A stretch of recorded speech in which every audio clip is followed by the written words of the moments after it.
na magbibigay pa ng anumang impormasyon o update ang pambansang pulisya kaugnay ng isinasagawang investigasyon sa mahigit 1 toneladang shabu sa Batangas.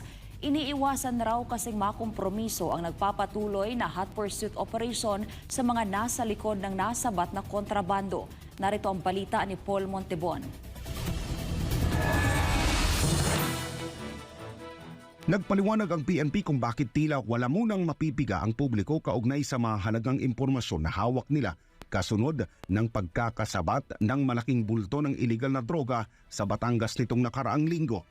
Paliwanag ng PNP, pinagbawalan silang maglabas ng impormasyon sa gitna ng kanilang case build-up. I really cannot give specifics because I'm under strict instruction not to give any more details.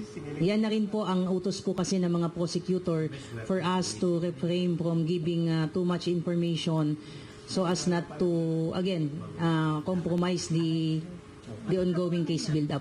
Una nang nabatid na hindi lang isang sospek ang maaaring nasa likod ng droga na ito, dahilan para bumuo ang PNP ng Special Investigation Task Group para sa mabilis na pagtukoy sa mga posibleng iba pang sospek at totoong pinagmulan ng naturang malaking kontrabando. And this is the primary reason why we were requested by prosecutor and case not to divulge too much information because we are on the process of conducting case build-up po to establish po the ownership ng yacht, yung pong ownership po ng mga vehicle, ng mga subject vehicles po natin.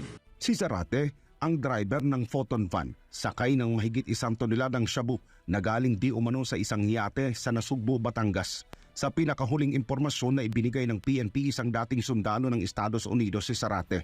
Umalis sa Pilipinas si Al noong 8 taong gulang pa lamang ito at pumasok sa US Army noong 1997. Umalis siya sa US Army noong 2005 at umuwi sa Pilipinas noong 2008. Nagtayo ng isang fitness center sa Maynila kung saan mga bigating personalidad ang mga kliyente nito.